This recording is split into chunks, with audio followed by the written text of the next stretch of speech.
Paz, Senhor, queridos. Amados, podem sentar. Deixa eu agradecer. Nem preciso demonstrar minha alegria, porque os irmãos sabem que é uma alegria falar de Deus em casa. E, queridos, abra sua Bíblia aí, para a gente não demorar já, de ganhar tempo. 1 Coríntios, capítulo 6, versículos 12 a 20. Nós já lemos, eu vou reprisar rapidinho, para a gente poder já entrar na discussão do texto e também do assunto. Nós vamos entender o mistério juntos, porque até agora não entendi o porquê Deus quer conduzir esses assuntos, mas creio que deve haver pessoas, irmãos, que precisam ouvir esta palavra. Então, o Espírito Santo é o dono da casa, é Ele quem determina o que a gente fala, como a gente fala, até onde a gente vai. Então, assim, a gente só cabe obedecer. Diz assim a palavra do Senhor, quem achou, diga amém. Todas as coisas me são lícitas, lícitas é permitidas, mas nem todas as coisas convêm. Todas as coisas me são lícitas, mas eu não me deixarei dominar por nenhuma. Os alimentos são para o estômago, e o estômago para os alimentos. Deus, porém, aniquilará tanto um, estômago, como os outros, alimentos.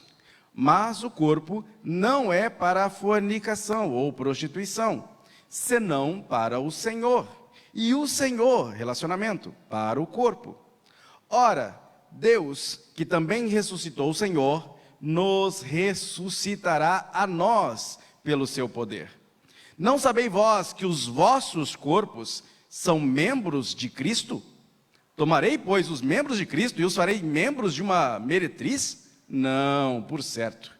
Ou não sabeis que o que se ajunta com a meretriz, faz-se um corpo com ela? Porque serão, disse, dois numa só carne. Gênesis. Mas o que se ajunta com o Senhor é um mesmo espírito. Também Gênesis. Fugi da fornicação ou prostituição.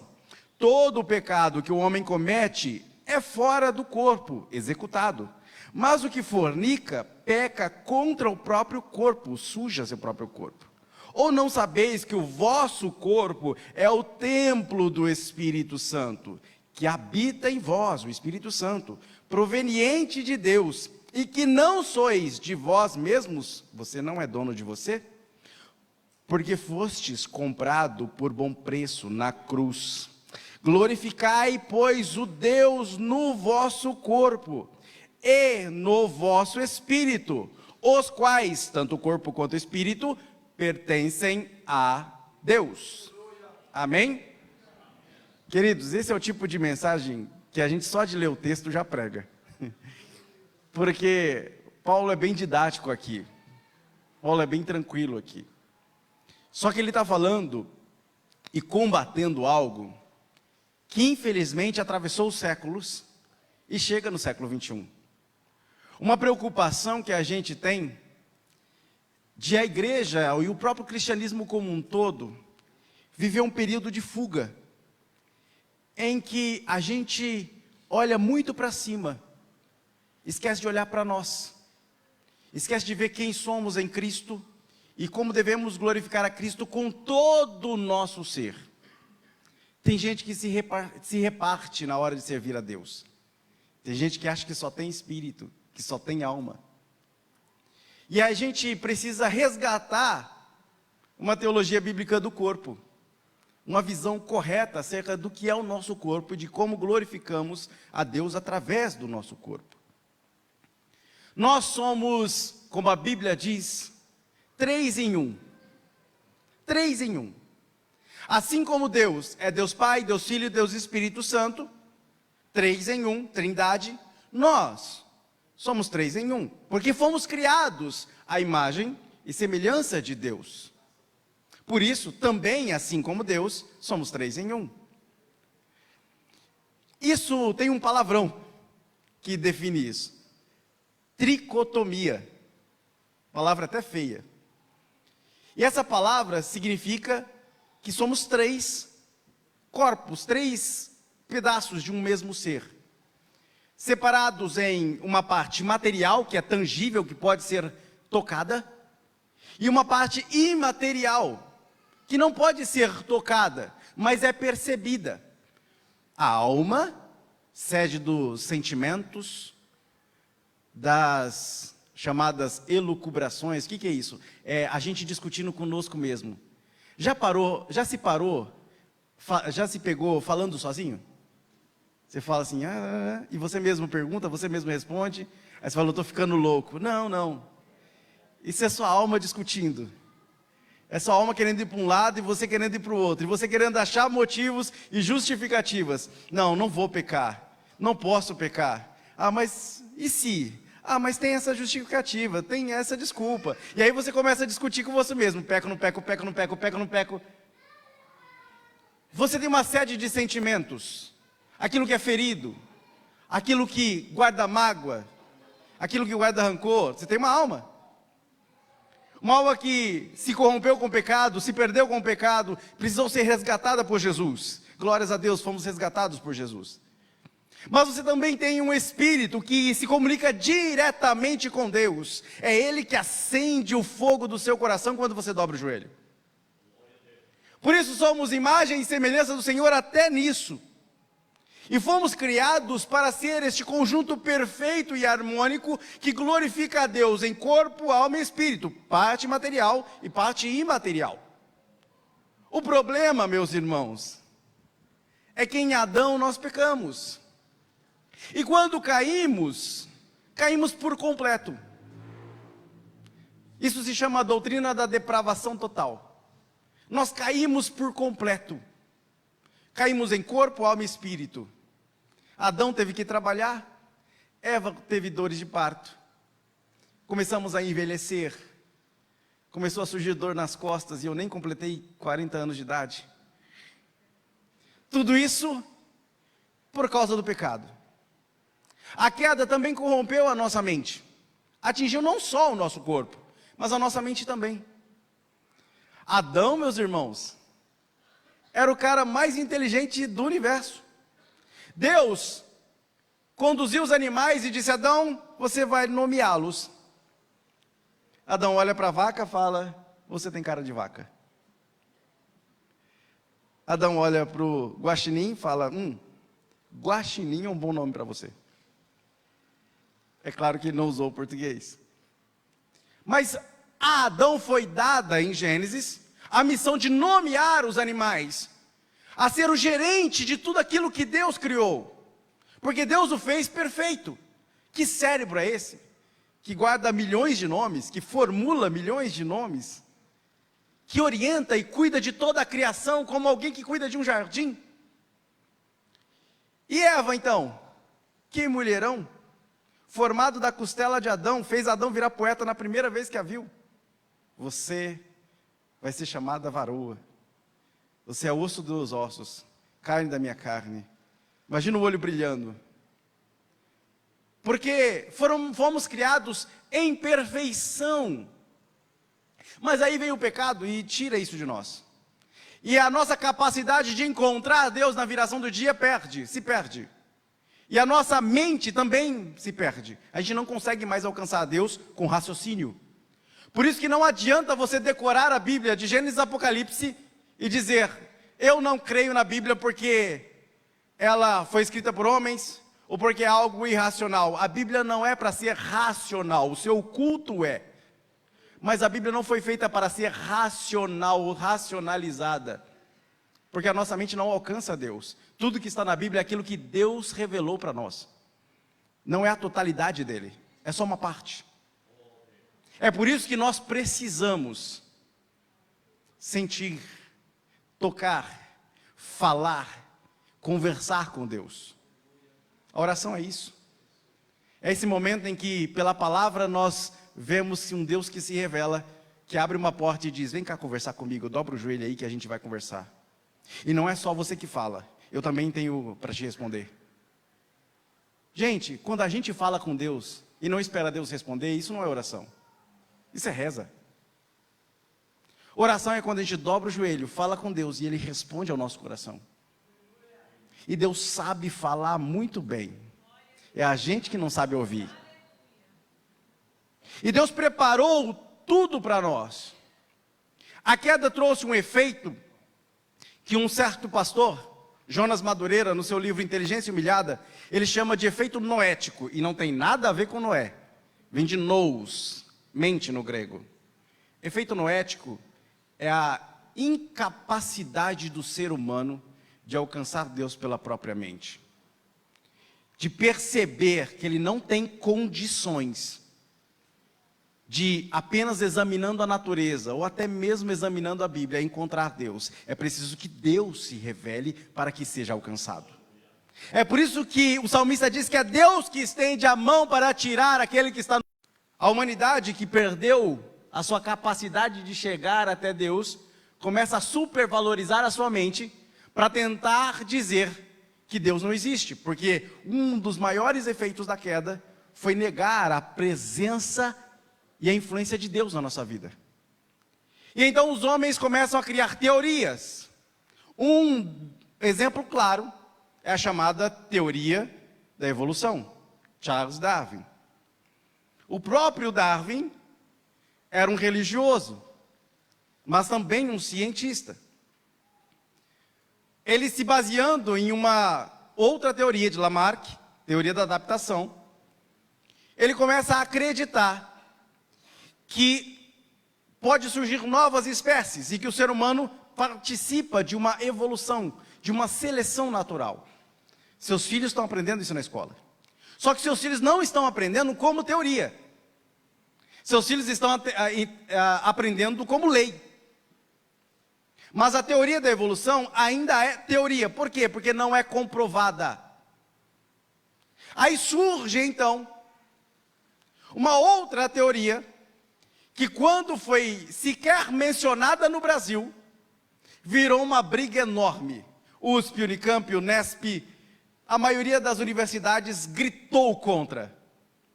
A teoria do design inteligente, que é a teoria que mostra que o universo é tão bem afinado, que é impossível que não tenha uma mente por trás, que tenha planejado tudo isso. Também é teoria, por quê? Porque a gente não consegue comprovar Deus com a mão. A gente não consegue alcançar Deus com a mente. Mas essa teoria se contrapõe à teoria da evolução para dizer, olha, nós não cremos que nós viemos de uma evolução, mas cremos que o nosso corpo foi planejado por Deus, que a nossa criação foi um projeto de Deus, e que há sim um ordenador de todas as coisas. Francis Collins, uma das maiores mentes, que é um dos chefes do projeto Genoma Humano, e que também é um grande teólogo, ele, ao fazer parte, comandar o decifrar do DNA humano, quando eles conseguiram chegar ao genoma, ao gene, ao desenrolar do DNA, eles chegaram à conclusão que aquilo ali é tão perfeito que não pode ser uma obra do acaso. O pastor Hernando Dias Lopes faz uma síntese muito legal. Ele diz que é como se você pegasse um monte de letras, jogasse a esmo no ar, e quando elas caíssem no chão, houvesse um dicionário montado. Isso é ilógico, pois também é ilógico imaginar que tudo isso seria obra do acaso.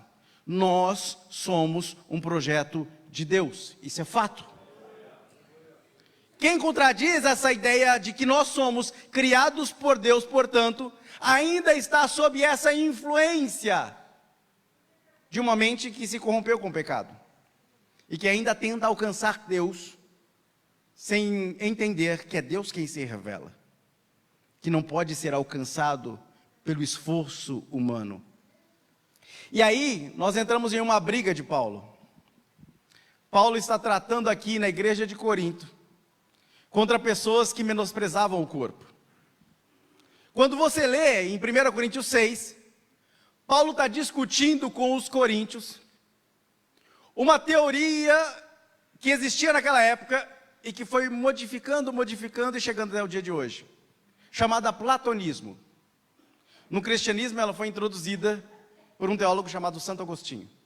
Santo Agostinho cristianizou Platão, assim como Tomás de Aquino cristianizou Aristóteles. E quando essa teoria chegou, ela disse a mesma coisa que muitas vezes nós ouvimos em pregações por aí. Ah, o que importa é o céu. Ah, isso daqui é uma prisão. A alma um dia vai se libertar desta prisão e vai alcançar Deus.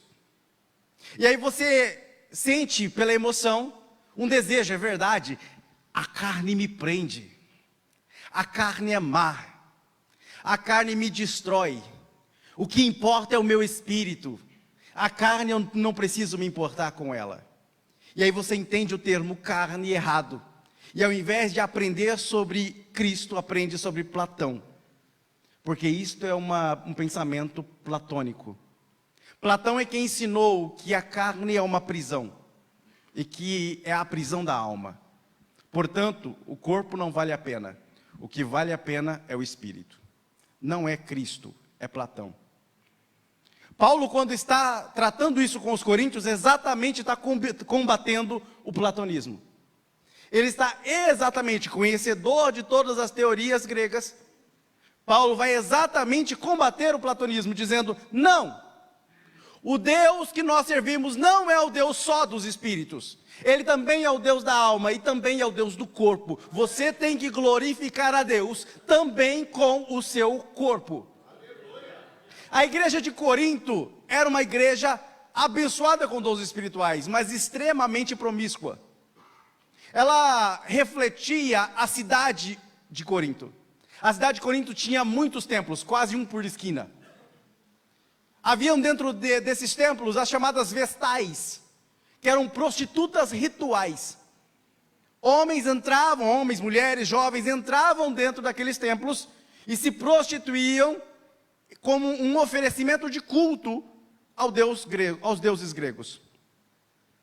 Por isso, quando essas pessoas se convertiam e chegavam na igreja, queriam andar e servir a Deus como serviam no mundo, como serviam nos templos em Corinto. Queriam se prostituir, queriam comer desordenadamente, porque havia banquetes que eram servidos nos templos dos deuses. Por isso, Paulo vai dizer, não, olha, presta atenção no que estamos lendo, presta atenção. Tudo me é permitido. Nós temos uma liberdade em Cristo, mas nem tudo convém. Presta atenção, Corinto, você se converteu, agora faz parte de um novo reino, com um novo rei, com novas regras. Ei, Corinto, seu corpo não é para destruição. Você não foi feito para entrar em templos e comer desordenadamente, porque o estômago é para o alimento e o alimento para o estômago. Mas lembre-se, um dia tudo isso passará. Você não foi criado para vir para a igreja pensando só no corpo e muito menos só no espírito. Você tem que glorificar a Deus com todo o seu ser. Não use o seu corpo como fonte de prostituição. É isso que Paulo está falando aos coríntios e clamando para nós, dizendo, ei, acorda. O seu corpo também pertence a Deus, não é seu. Assim como você entregou no dia em que você aceitou Jesus como seu Salvador, a sua alma ao Senhor, você também entregou o seu corpo. Porque os coríntios diziam, é natural. Meus desejos são naturais. E se os meus desejos são naturais, devem ser permitidos. Porque gera prazer. Portanto, é uma coisa natural do corpo eu querer fazer sexo o tempo todo. É natural eu querer comer desordenadamente. É natural eu comer aquilo que quero sem pensar no que estou comendo. É natural. Aí Paulo vai dizer, tudo é permitido, mas nem tudo convém. Tudo te é permitido, mas você não deve deixar que estas coisas te dominem. Ou seja, o fato de ser natural não significa que isso tem que virar um vício e dominar todo o seu ser. Porque hoje, meio gole de um líquido em um copo consegue dominar um homem de 80, 90, 100 quilos. Meio pedacinho, meio grama de droga consegue dominar uma pessoa inteira. Paulo está dizendo, tudo me é lícito, mas eu não me deixarei dominar, porque eu não sou de mim mesmo, eu tenho dono.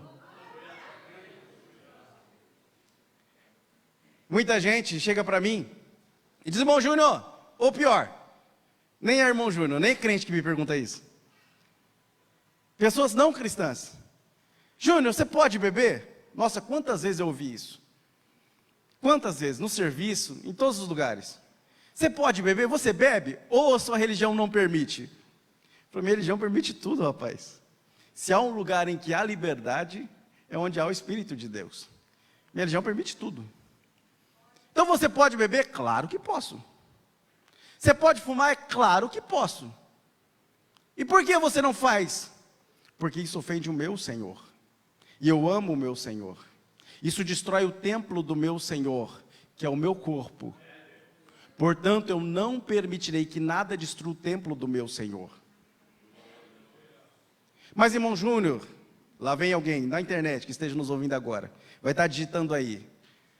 Mas a Bíblia não condena a bebida, a Bíblia condena a bebedeira. Você está correto. Exatamente isso.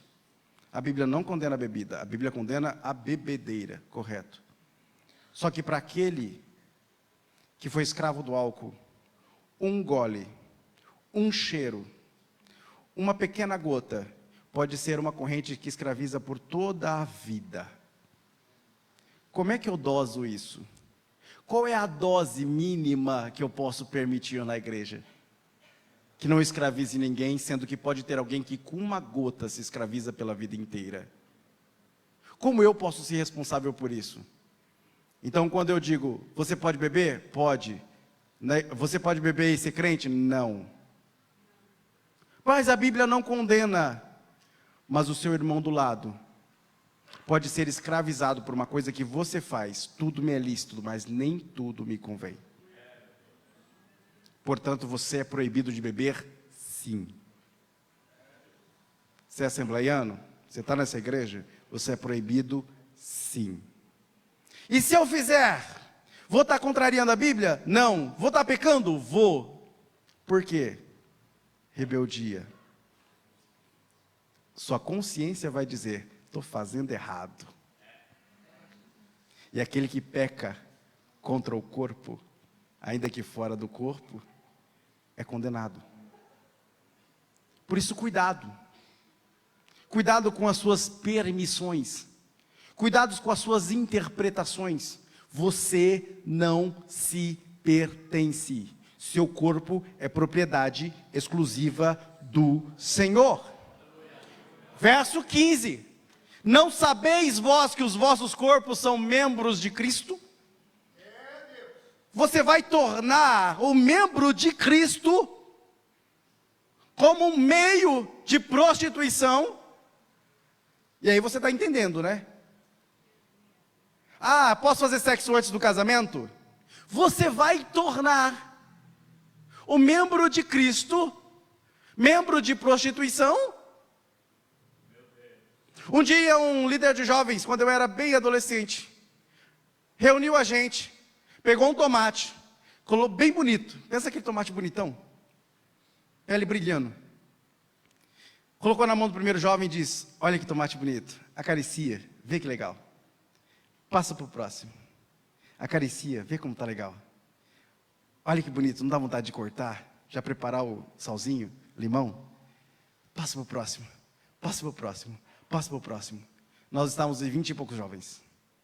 Quando chegou no último jovem, o tomate não está bonito. Ele está amassado, a pele está enrugada, está tudo rachado. O tomate não está bonito. Dá vontade de comer? Ah, não, passou na mão de todo mundo. E aí o líder olhou para a gente e falou assim, é você. Toda vez que você se relaciona com alguém intimamente, você deixa um pedaço de si na mão daquela pessoa. E você leva um pedaço dela com você. Quando isso se repete por várias e várias e várias vezes, ao final você está totalmente desconstruído. Cheio de pedaços e cheio de pedaços arrancados. Aí você vem para a igreja e alguém diz, ei, Deus quer restaurar seu relacionamento. Você diz, casamento não presta, o amor não existe, ninguém me ama, ninguém me quer. Por quê? Porque você está totalmente destruído, destruída. Você não tem nenhum referencial de amor. Você só foi tocado e tocada. Você não tem referencial de amor. É por isso que antes de procurar alguém da igreja, Antes de procurar um servo de Deus, procure o Deus do servo. Porque é esse Deus que vai tirar estes pedaços que estão sobrando em você. Vai apagar e limpar as feridas que os outros deixaram em você. Vai transformar você primeiro, restaurar a impressão do seu corpo. Você vai olhar no espelho e vai dizer: eu sou bonito, eu sou bonita de novo, porque o Senhor me fez resplandecer o rosto. E aí sim, depois disso, você começa a orar pelo varão ou pela varoa. Porque aí o Senhor vai preparar a pessoa certa para ser uma só carne com você. Nós temos que resgatar o poder do corpo e a gente entender que o corpo pertence ao Senhor, o nosso. Quando Paulo vai tratar sobre a palavra carne, tem muita gente que às vezes pensa assim: mas a Bíblia tem um monte de textos que diz, cuidado com a carne. Olha, o próprio Jesus disse, o espírito está pronto, mas a carne é fraca. Então como é que o Senhor me explica isso, irmão Júnior? Como é que o Senhor me explica isso? Como é que Paulo trata essa carne de forma tão má? Não é o nosso corpo que ele está falando? Não. Existem duas palavras principais no Novo Testamento que são traduzidas como carne. A palavra soma, dali que vem as doenças psicossomáticas. A mente que adoece o corpo. Soma é a estrutura do nosso corpo. É meu pé, meu braço, é minha barriga, minha cabeça, minha pele. Tudo isso é soma, é a estrutura do meu corpo. É a casca da minha alma. É aquilo que o meu Deus ama. E a outra palavra, irmão Júnior? Sarx. Sarx, principalmente em Paulo, é traduzida como natureza pecaminosa. E aí é traduzida no português como carne, no sentido de natureza pecaminosa, sarx.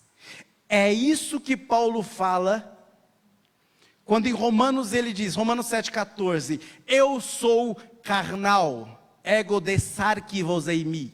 É isso que diz o texto. Sarx, ego, eu, ego de, eu sou. Sacri vos eimi, eu sou carnal. Nascido sobre o pecado. Sarx, natureza pecaminosa.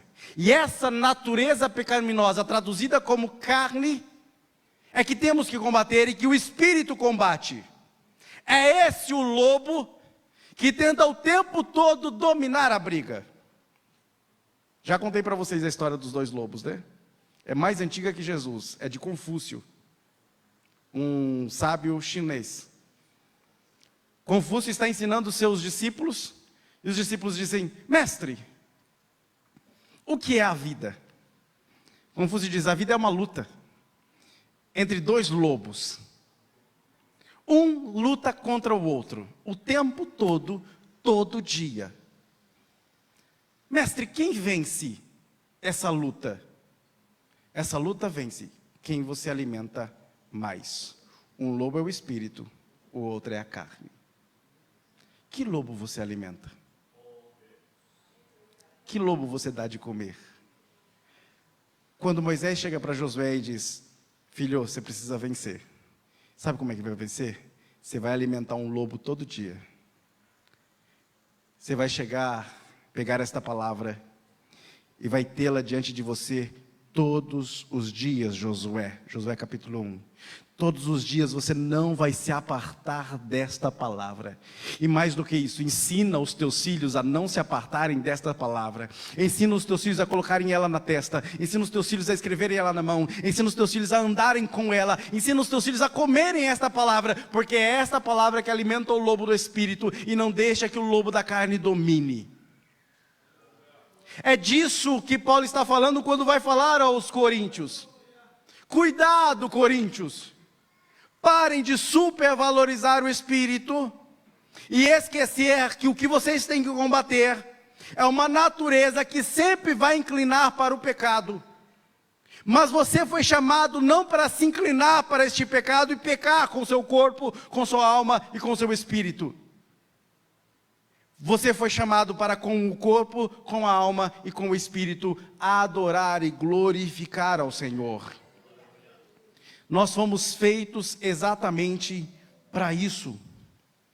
Além disso, o próprio Paulo vai dizer em 1 Coríntios capítulo 3, versículo 17, que a importância do corpo é tão grande que ela é considerada templo do Espírito Santo.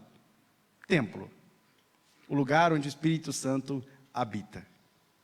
E aí tem uma palavra difícil no verso 17 do capítulo 3.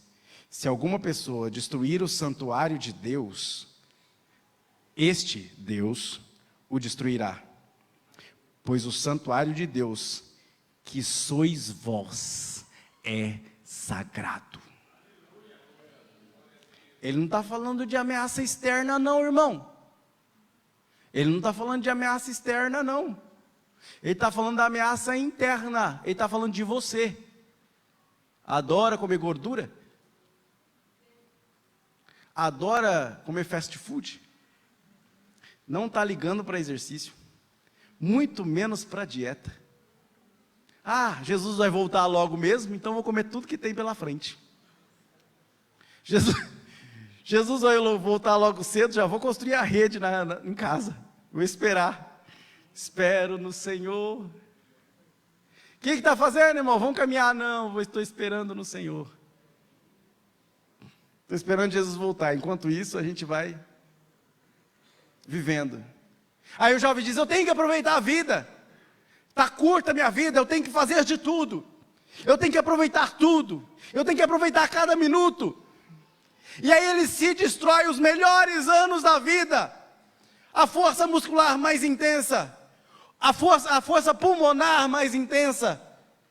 A capacidade intelectiva. A maior capacidade cognitiva. A ferramenta afiada para glorificar a Deus. E o jovem quer fazer o quê?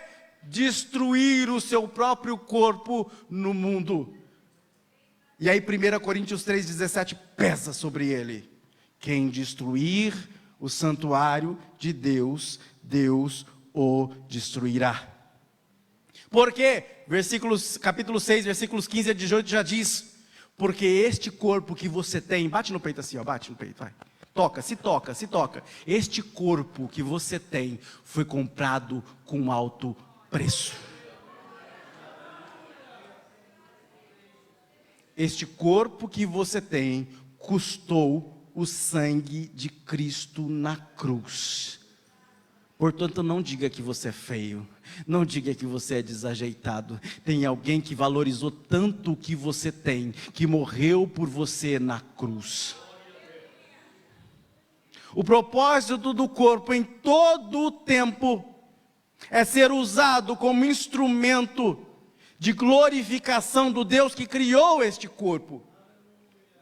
Os coríntios, principalmente influenciados pelo platonismo, diziam, a gente tem que aproveitar com o corpo, porque o que vale é o que a mente e o espírito produzem.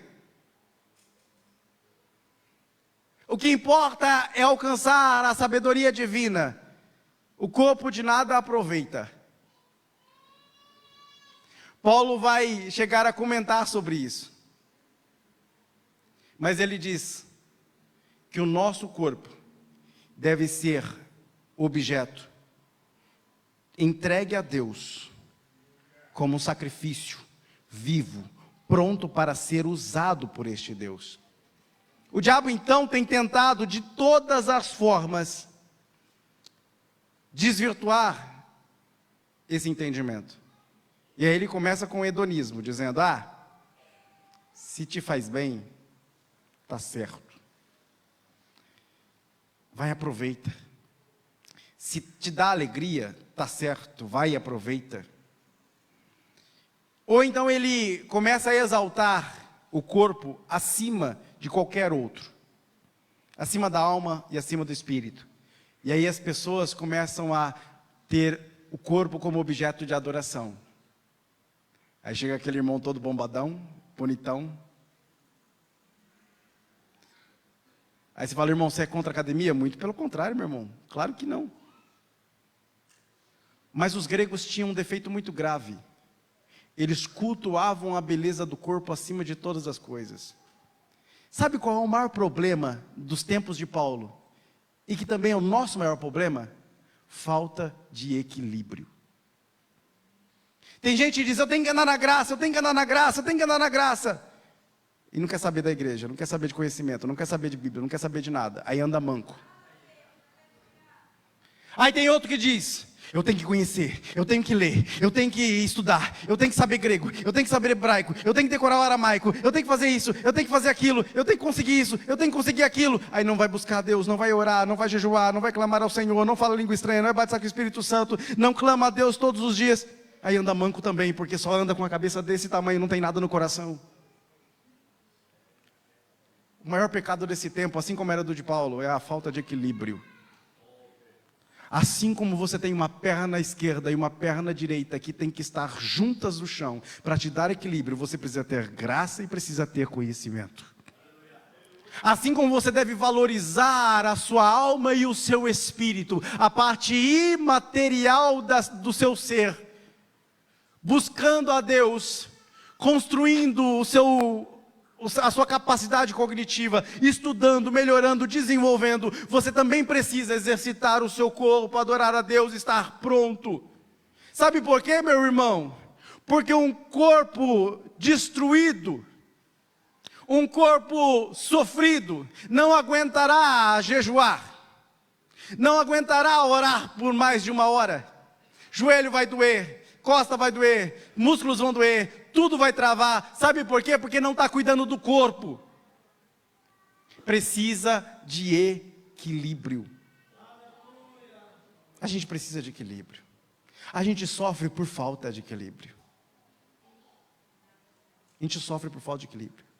Aí nesse desequilíbrio, ou a gente fica migrando do fanatismo para o intelectualismo vazio.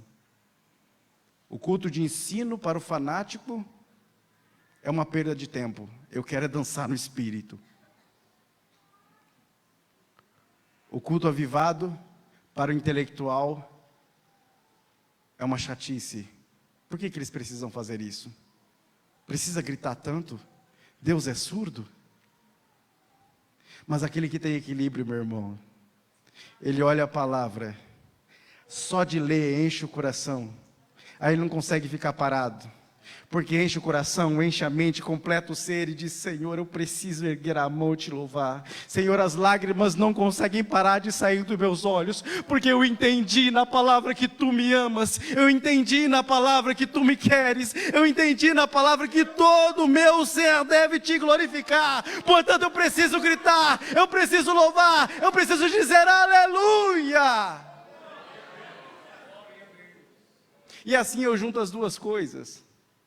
E consigo sentar com você, bater um papo inteligente, mas ao mesmo tempo também dançar no espírito junto contigo. Pensa no equilíbrio gostoso.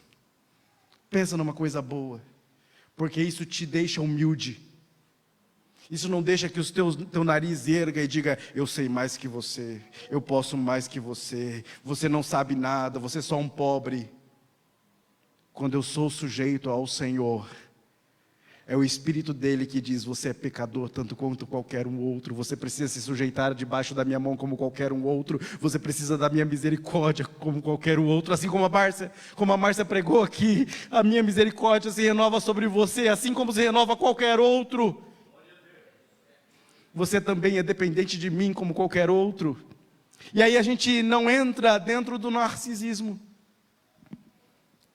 O mito de Narciso é muito bonito. Quem não conhece, meninos, meninas que estão estudando, gravem isso. Vocês precisam conhecer mitologia grega. Ajuda também a conhecer a Bíblia, viu, gente? Então, recomendo. Estudem mitologia grega e romana. Narciso era um personagem, filho de um deus do rio, Cefiso, e de uma ninfa chamada Liríope. Ele era tão bonito, tão bonito, tão bonito, tão bonito, que foi proibido de olhar o seu próprio reflexo. Seus pais tinham medo de que ao olhar o próprio reflexo ele se perdesse e enlouquecesse. Um dia, as ninfas estão cercando Narciso, tentando de qualquer forma seduzi-lo. Narciso está andando à beira de um rio e por acidente se inclina e se vê nas águas do rio. Quando vê o seu próprio rosto, Narciso se apaixona. Ele cai na beira do rio e fica o tempo todo olhando para a sua própria face. Nisso, Narciso definha, se afoga, morre.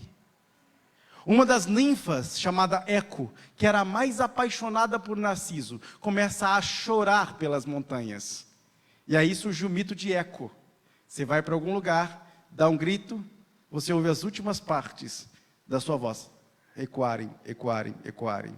É a ninfa Eco chorando por Narciso. Um certo escritor, um poeta, falando sobre esse mito, diz que o rio se apaixona por Narciso, mas só se apaixona por Narciso, porque todas as vezes que Narciso se inclinava para olhar para o rio, ele conseguia se ver nos olhos de Narciso. O próprio rio era narcisista. Esse mito dá origem ao que Freud vai chamar de narcisismo. Sigmund Freud, pai da psicanálise, vai chamar de narcisismo. Uma pessoa se ama tanto, se idolatra tanto, que ela esquece de qualquer um, passa por cima de qualquer um, não liga para ninguém, a não ser para si mesmo. Seus objetivos são a única coisa que serve. Ele não é capaz de ser solidário, ele não é capaz de amar o outro, ele não é capaz de dizer ao próximo, estender a mão ao próximo, porque ele só vê os seus próprios objetivos, aquilo que ele quer. É isso que o diabo vem pregando para as pessoas. Se preocupe com você mesmo, você é especial, você é o melhor, não olhe para o seu irmão. E aí nós perdemos a dimensão de que a nossa função, a nossa força, inclusive muscular, não é para nós. Para que eu fico forte? Para carregar peso. Para mim, eu não carrego meu próprio peso. Eu carrego o outro. Eu fico forte para sustentar o outro. Vem cá, meu irmão. Vou usar você. Perdoe-me, tá? Mas eu quero te ajudar. Quero usar você como um exemplo aqui. Logo você. Eu sou forte não para me carregar. Deus me deu força, inclusive no corpo, para sustentar o meu peso, mas principalmente para sustentar o peso do outro. Porque se ele cair, simula caída. Eu tenho força para segurá-lo. Pode soltar, meu filho, eu sou forte. Ele solta, eu aguento. Ele está para baixo. O irmão está indo para o buraco. Ele está se perdendo. O diabo está arrastando, tirando ele de longe de mim. Deus me deu força para puxá-lo de volta. Daqui você não sai. Jesus te ama. Você vai ficar aqui. Deus me deu força. Você vai ficar comigo. Obrigado, meu irmão. Deus abençoe. É para isso que Deus fez você. Com suas características, do seu jeito, com a cor dos seus olhos, com a cor do seu cabelo, com a força dos seus músculos, para que você sustente a si mesmo, mas para que você ampare os outros. Você pertence a Deus para servir ao outro. É assim que a gente forma a igreja. Eu dou a mão para você, você dá a mão para mim, eu oro por você, você ora por mim, e é assim que Deus estende os ouvidos para nós e diz: os meus ouvidos, a partir de agora, estarão atentos à oração deste lugar. Deus fala isso para aquele que se entrega para Ele, para servir ao outro. E aí eu vou encerrar falando sobre a glorificação. O que vai acontecer com o nosso corpo? Tem gente que fala assim: irmão, nosso corpo vai para a terra. Então pronto, acabou. A gente tem que se preocupar com a alma, porque é ela que vai para o céu. Aí eu digo para você: vai ler Bíblia, crente. Onde que você leu isso? Leia a carta de 1 Tessalonicenses. Leia a carta de 2 Tessalonicenses. Leia Gálatas. Leia Efésios. Leia 1 Coríntios. Leia Apocalipse, pelo amor de Deus. O que está escrito lá?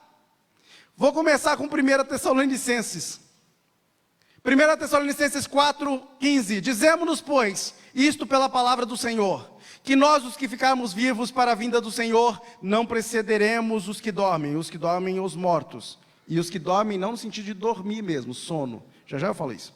Porque o mesmo Senhor descerá com alarido e com voz de arcanjo e com trombeta de Deus, e os que morreram em Cristo, os que morreram em Cristo ressuscitarão primeiro.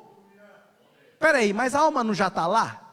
Mas o espírito não está lá? O que vai ressuscitar? O corpo. Mas irmão Júnior, já passou 1 ano, 10 anos, 2.000 anos, 4.000 anos, só tem pó. O nosso Deus reconstituirá cada célula, cada detalhe, vai ressuscitar este corpo, porque este corpo é que vai se encontrar com a alma que já está lá, para formar um único ser que Deus criou e dominou, para viver com Ele para sempre. Depois nós, os que ficarmos vivos, seremos arrebatados juntamente com Ele nas nuvens, a encontrar o Senhor nos ares. Irmão Júnior, por que nos ares? A gente não encontra com Jesus no céu? Por que a gente vai encontrar nos ares? A gente não vai chegar lá no céu, abrir a porta, entrar e falar: Senhor, cheguei, demorou, mas cheguei, estou aqui, minha senha cantou.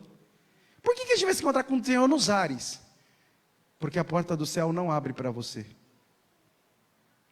A porta do céu abre para Jesus. É Jesus que vai levar você, abrir a porta e dizer: vinde benditos de meu Pai. A porta do céu não abre para você. Você nunca será digno. É Ele que abre a porta e diz: vem. 1 Coríntios 15, 53 a 57, vai dizer que tipo de corpo vai ressuscitar. Porque é necessário que este corpo corruptível,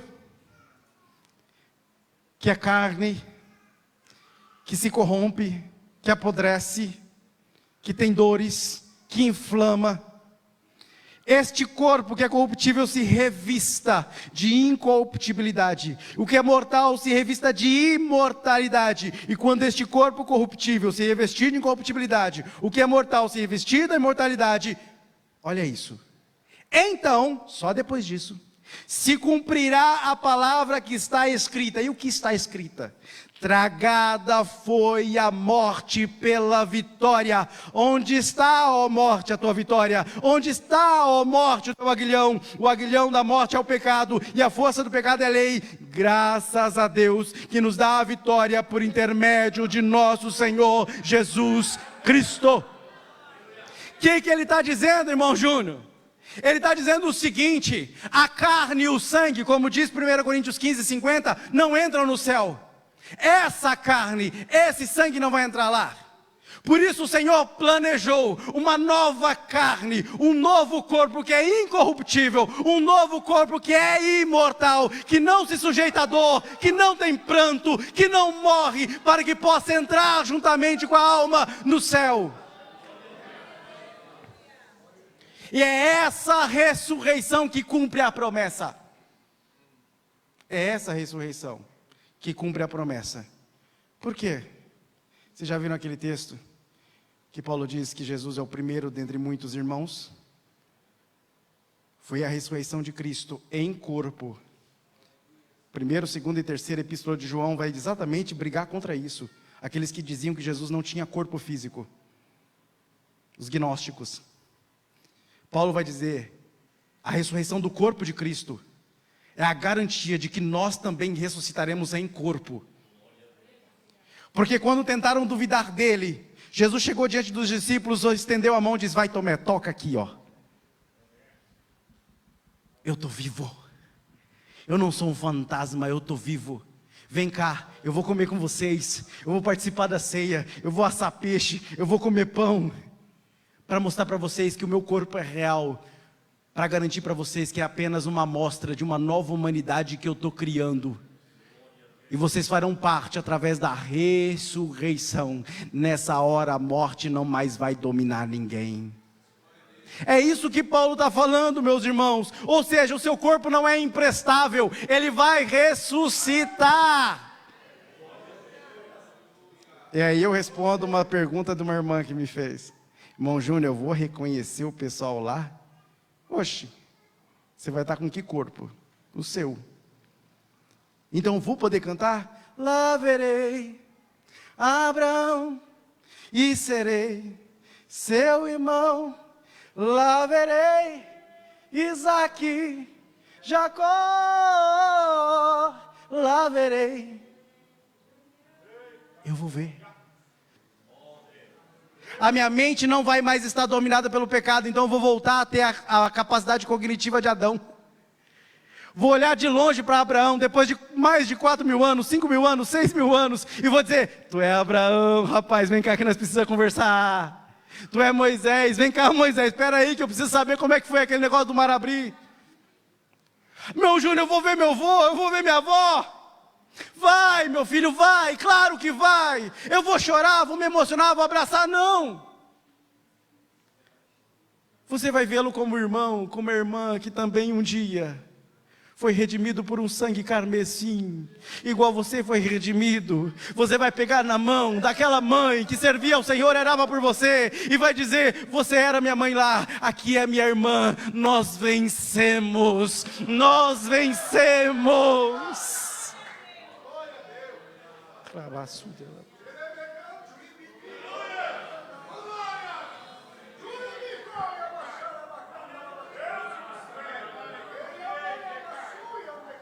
Viu como tem equilíbrio entre graça e conhecimento? Viu como estudar a Bíblia não é à toa? São essas palavras que mostram para nós que o que Deus preparou para nós é muito maior do que a gente pode sonhar, é muito maior do que a gente pode cogitar ou calcular. Esse Deus é tremendo, que deixou tudo emaranhado, para que no final todas as coisas se encaixassem, e o corpo que você receber terá um novo nome, diz o Senhor. Você terá uma pedrinha na mão, com um nome que só você conhece. Vocês vão se conhecer, você vai se relacionar com Ele para sempre. Por isso, não perca o seu tempo. Falar em tempo, meu tempo acabou. Não perca o seu tempo. Aproveite cada minuto para se colocar à disposição do Senhor e dizer: Senhor, meus pés são teus. Senhor, minhas mãos são tuas. Senhor, minha voz é tua. Senhor, meu cérebro é teu. Senhor, faz de mim o que quiseres. Faz como Isaías disse: Senhor, usa-me a mim. Deixa Deus glorificar o nome dele através de você. Irmão Júnior, você não entende, irmão Júnior. Eu estou doente. Irmão Júnior, eu estou com câncer. Irmão Júnior, eu tenho deficiências. Irmão Júnior, meu cérebro não funciona direito. Irmão Júnior, eu tenho limitações. Você tem, Deus não. As limitações são tuas, de Deus não. Eu estou mudo, eu sou mudo. Deus usa tuas mãos. Eu sou cego, Deus usa tua voz. Eu sou feio, Deus usa tua feiura, meu filho. Dê esperança para alguém agora aí. Deus usa. Deus usa. Cada uma das coisas que você tem, seja você julgue boa, seja você julgue ruim, são coisas que Deus ama. São coisas que Deus deu valor. São coisas pelas quais o Senhor morreu naquela cruz. Então não invalide aquele sangue carmesim, diminuindo aquilo que Deus chamou de grande. Não menospreze o sangue carmesim, dizendo: eu não consigo, eu não dou conta, eu não posso, eu não sei. O Senhor é quem faz, o Senhor é quem pode, o Senhor é quem sabe. A única função sua é se oferecer como instrumento. Instrumento não precisa saber, instrumento não precisa falar, instrumento não precisa conhecer nada, instrumento só precisa estar pronto para ser usado. Se coloca de pé, igreja.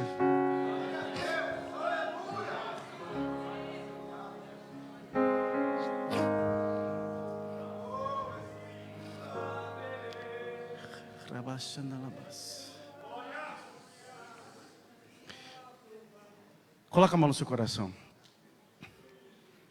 Vamos fazer uma oração juntos.